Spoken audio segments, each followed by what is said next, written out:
welcome to the Science of Self, where you learn to improve your life from the inside out. Today is August 4th, 2022. It's a Thursday.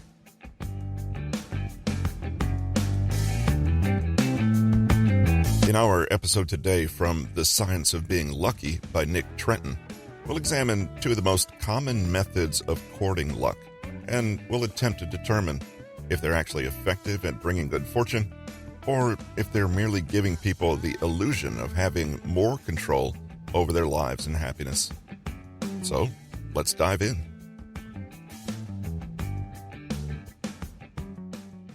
The law of attraction. You've almost certainly encountered this principle before, whether you know it or not. The law of attraction is the belief that your thoughts, by themselves, can shape the world around you, that we can color our thoughts with emotion and feeling, and those thoughts will then manifest themselves in our lives. The idea is that if you hold a certain endpoint in your mind and visualize it vividly, you magnetically draw that very thing towards you. You might think about having a life filled with loving relationships and profound happiness, and over time, you will supposedly manifest love and happiness in your life simply because you desire it and think about it. Importantly, concrete actions are not really part of the process. The universe is thought to run on a law beyond conventional cause and effect, and that by adopting the energy, vibration, or frequency of a particular goal, one naturally aligns with it. There are many approaches and definitions to this approach. A Google search of the law of attraction will yield all kinds of results claiming that it can make a real difference in your life. The We Shape Life organization breaks the method down into 7 simple steps. 1. Relax your mind through 5 to 10 minutes of meditation. 2. Think about exactly what you want, creating a clear and detailed image in your mind. Don't allow yourself to have any self-doubt. 3. Ask the universe for what you want. 4. Write your wishes down and feel them happening to you. 5. Feel that your wishes are coming true. Think, speak, and act as if they already have. 6. Show gratitude by recording all of the blessings the universe has bestowed upon you. 7. Be patient and trust the universe. You can characterize this process however you want, but then again, visualization and positive affirmations don't sound particularly promising to the skeptical mind either, and we've already learned that there is some merit to that method. The real question is there any hard evidence to support the law of attraction as a legitimate method for improving one's life, or is it pseudoscience that masquerades as self-help? In 1999, Leanne Pham and Shelley Taylor of the University of California carried out a study to test the efficacy claims of the law of attraction. They didn't test the exact tenets of the law of attraction, but essentially tested fantastical thinking. Fantastical thinking can be thought of as thinking about positive daydreams and fantasies and expecting that this directly impacts the external world.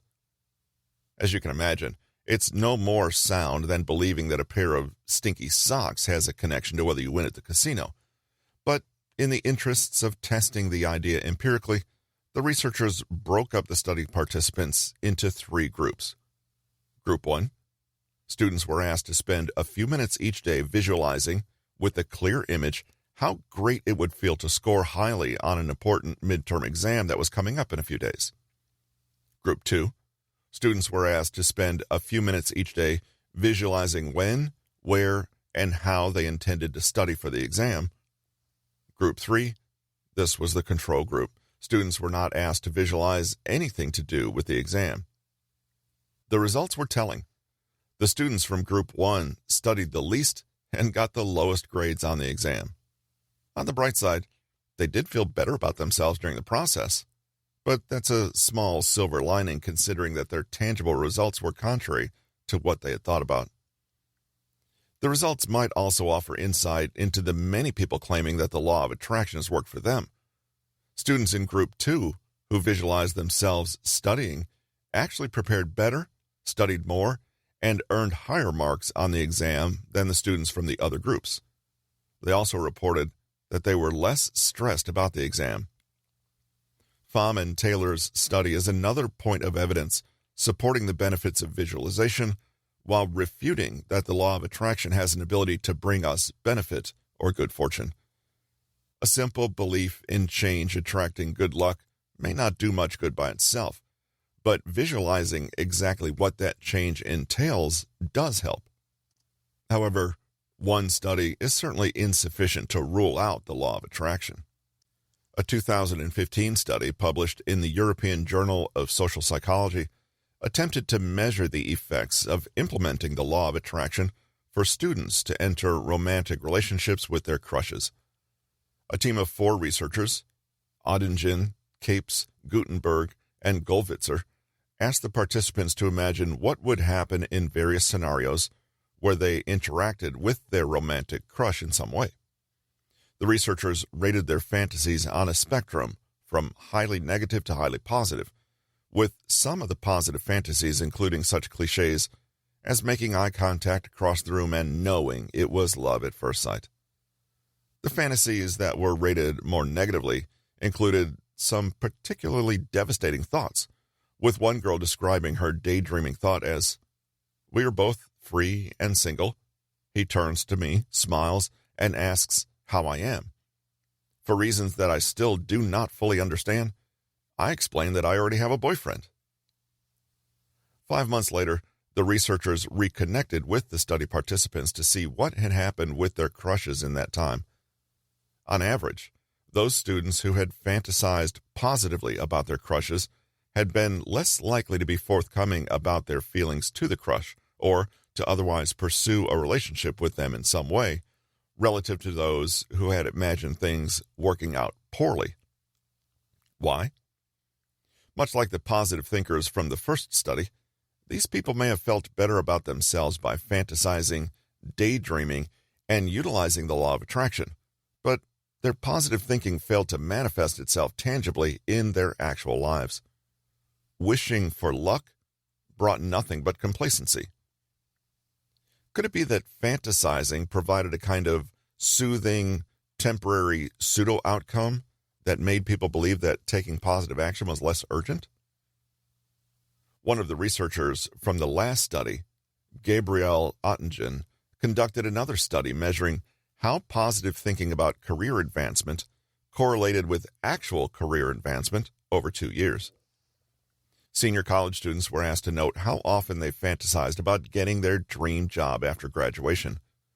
When Oettingen followed up with the participants 3 years later, she learned that the students who had fantasized more frequently about career success had submitted fewer job applications, received fewer job offers, and were working for smaller salaries.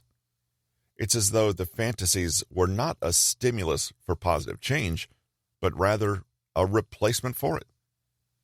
Based on the combined results of these 3 studies, it seems that the law of attraction may, in reality, be detrimental, not helpful, in manifesting what we desire to achieve in our actual lives. Let's unpack why. Thinking positively makes us feel better, but perhaps feeling better leads to passivity. It's like using a Band-Aid and reducing the pain of a symptom while ignoring the cause of the pain itself. In other words, feeling as if we already have what we desire or that we can attain it through good luck will make us less motivated and less proactive about pursuing our goals and desires.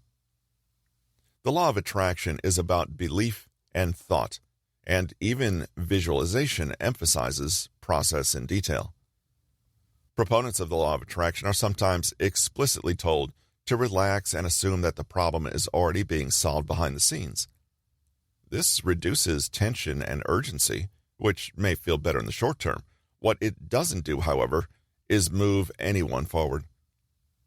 So, what can we do to take advantage of positive thinking and the power of our minds? And how can we do this without succumbing to pleasant fantasy and wishful thinking? Wishing or fantasizing that we reach our goals and attain all of our desires without action doesn't seem to do anything but harm us. But visualizing taking the actions to make those things happen actually makes us more likely to be proactive. So the quality and content of our fantasies matter. While our positive ideas, thoughts, and dreams can help us determine what we want by themselves, they don't necessarily lead to action or good luck. The law of attraction is still being pushed because people want to believe that they can achieve anything they desire without putting in the time and effort to actually make it happen. But unfortunately, that remains an unrealistic and impossible dream. In fact, entertaining and indulging the lazy human desire for reward without effort may make it even more likely that you'll end up with an outcome you don't want. The bottom line is, creating good luck in our lives is really more about creating the conditions for positive things to happen to us. If you want to work at your dream job and make a higher salary, you'll need to put in the effort to apply for jobs, work hard, and build up your skills and networking connections to realistically qualify yourself for that dream job. How do you apply the method of visualization and affirmation to reaching goals that are more abstract than shooting free throws better or not getting stressed out about taking a test? Easy. Embrace the process or journey of reaching your goals rather than focusing on the destination. A few examples will clarify.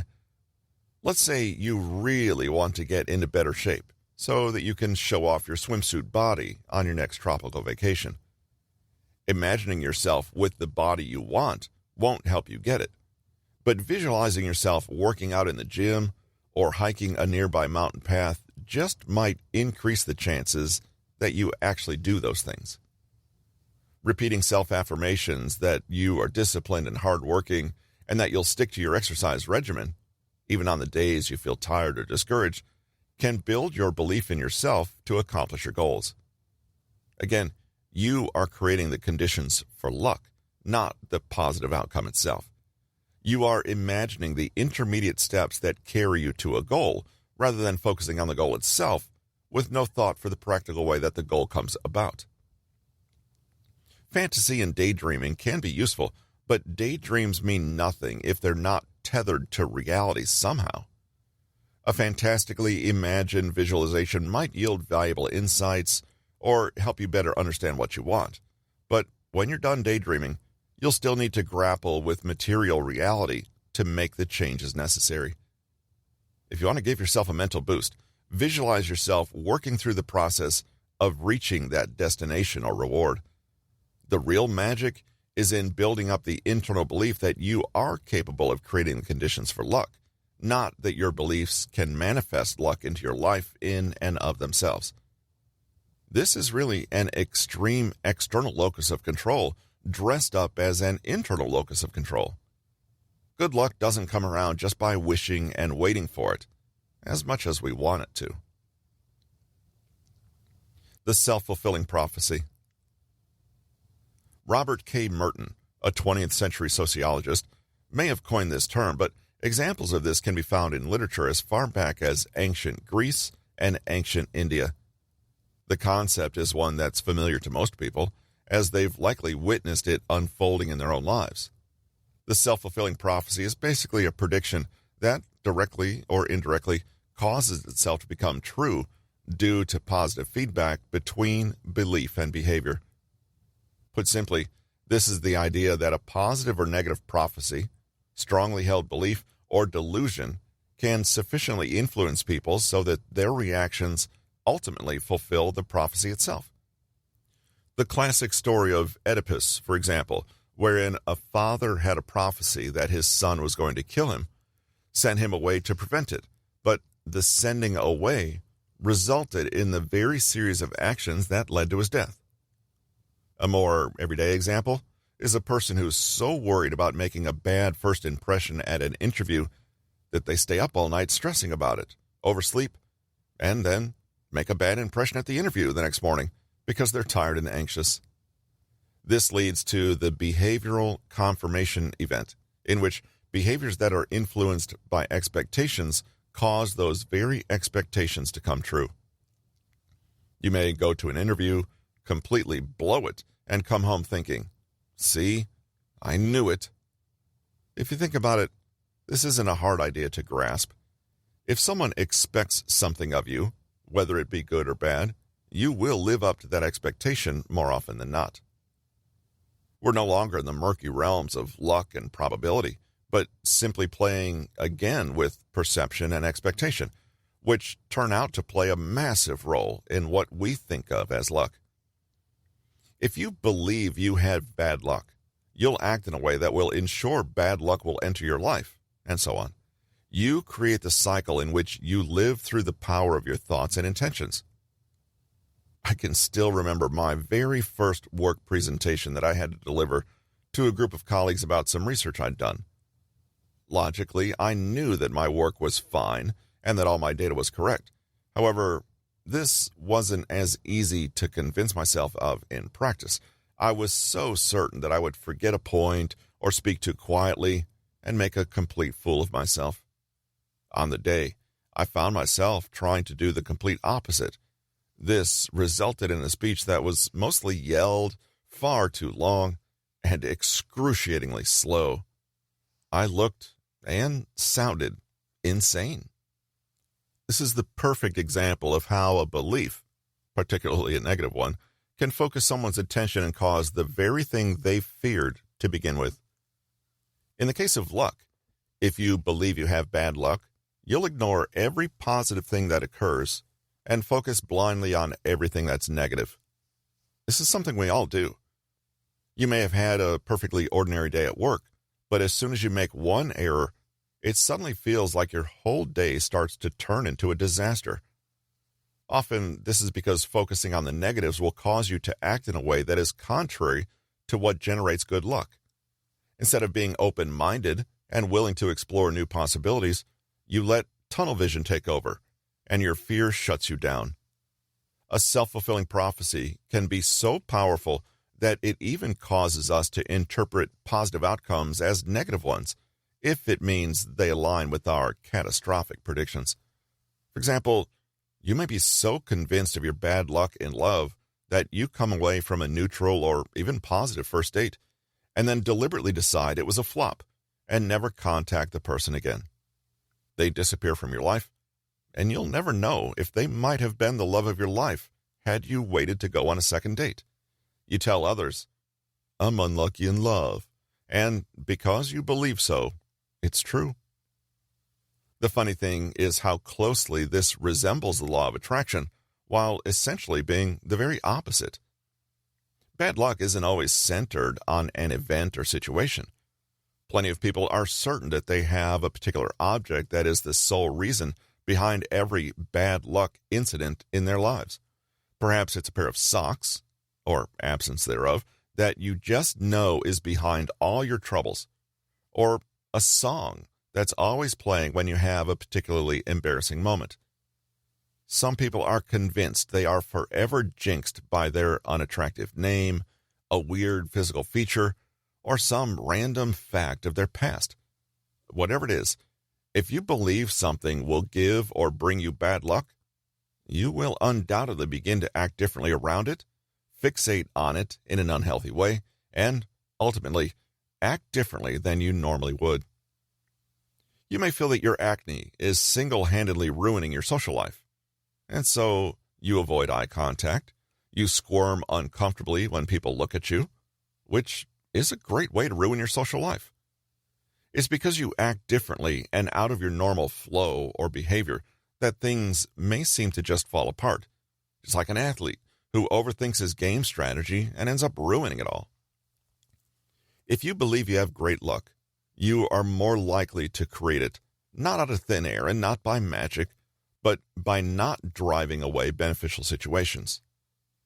The lucky rabbit's foot you carry in your pocket has no magical powers, but if it causes you to smile, think positively, and have faith that you can come up with proactive and creative solutions, then it is, in effect, a lucky rabbit's foot.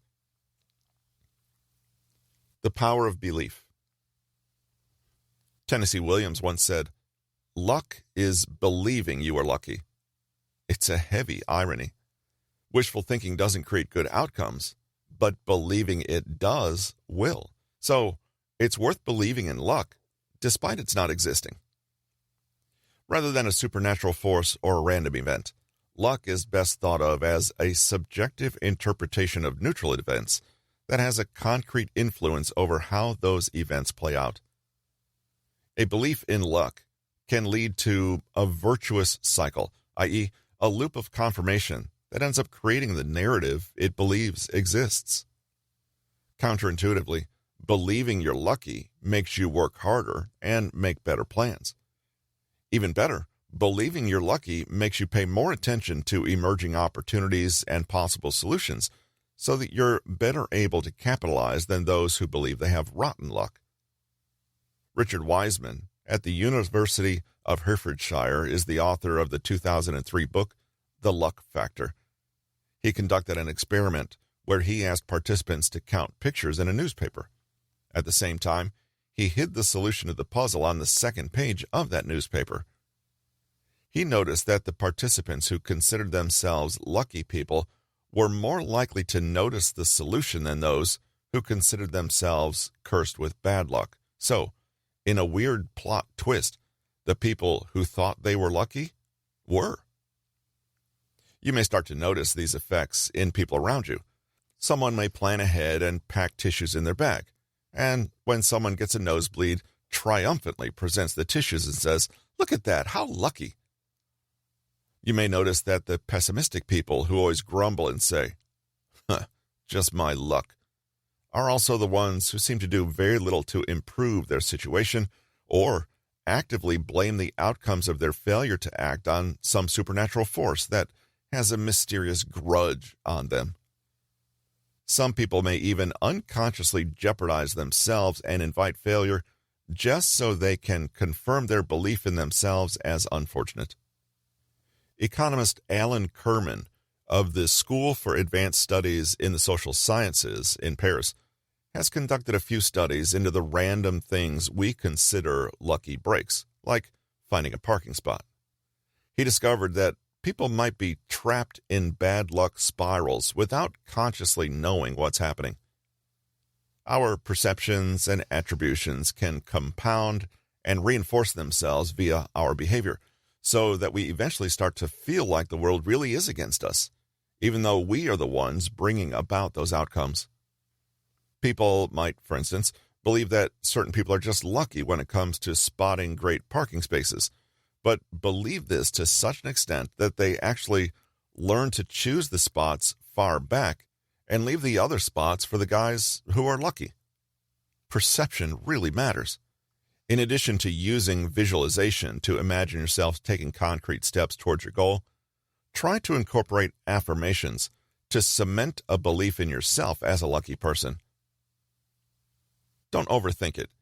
Even if you don't actually believe it, tell yourself that pretending to believe will still have the desired effect. Regularly tell yourself things like, "I'm a lucky person. This obstacle is obviously only a temporary glitch. I'm pretty resourceful and good at spotting opportunities. There's always a silver lining. Good things tend to happen to me." The people who consider themselves lucky? Kirman discovered that they seem to share a constellation of attitudes and perspectives that included general optimism, a determination not to dwell on mistakes from the past, and a willingness to listen to their gut intuition. Richard Wiseman has even created a luck school where he trains people to cultivate these precise attitudes. Remarkably, 80% of the unlucky people who attended this school claimed afterwards that they were happier and luckier. Finally, there's a habit that self-described lucky people tend to indulge in, and that's a particular interpretation of even negative events. For example, if a car races by you in the road and narrowly avoids running you down, you could say, "I'm so unlucky, I almost died." Or you could say, "How lucky am I? I could have died but didn't." This is so-called counterfactual thinking, and it's associated with being more grateful, being happier, and feeling that you're luckier in general. It's the willingness to put a light, rosy tint on your interpretation of events, which doesn't exactly change those events, but may well influence subsequent events. For example, if you think you're lucky to have escaped death, you may feel so much more grateful for your life and the second chance you've been given that you go out of your way to take care of yourself and avoid risks. You thereby prolong your life and may actually live longer, especially when compared to a person who unconsciously felt that death was always lurking around the corner. Imagining an alternative life path in which you didn't experience a lucky outcome you currently enjoy summons up powerful feelings of gratitude and optimism, and it comes from simply reframing events to focus on what is actually fortunate already. At the start of this chapter, we investigated whether something like the law of attraction actually has any evidence to back it up. We found none. However, if the law of attraction inadvertently made you believe that you were a luckier person than most, and this then caused you to subtly but powerfully shift your behavior in the world, one could then argue that belief in the theory had some positive outcomes, even if the theory itself is worthless. Lady Luck turns out to be a tricky customer after all. Takeaways. There are two popular ideas worth exploring when it comes to the concept of luck: the law of attraction and the idea of a self-fulfilling prophecy. Research into the effectiveness of the law of attraction, or wishful thinking, yields no support and indicates that fantasy can actually undermine success by making us less likely to take useful action. A self-fulfilling prophecy is a prediction that directly or indirectly causes itself to become true due to positive feedback between belief and behavior. It proves how powerful belief can be. If you believe you're a lucky person, you are more likely to create that reality yourself, not out of thin air or by magic, but because you're proactively taking steps to make that outcome a reality. Robert Wiseman and Alan Kirman have independently discovered that being lucky may come down to believing that you are lucky. Lucky people do visualize, yet they tend to imagine not the outcome, but the performance of the practical steps needed to reach that outcome. They tend to be positive and optimistic, easily forget past mistakes, trust their gut feelings, and put a positive interpretation on events by imagining how things could have been so much worse. This, in effect, means that people who believe they're lucky are.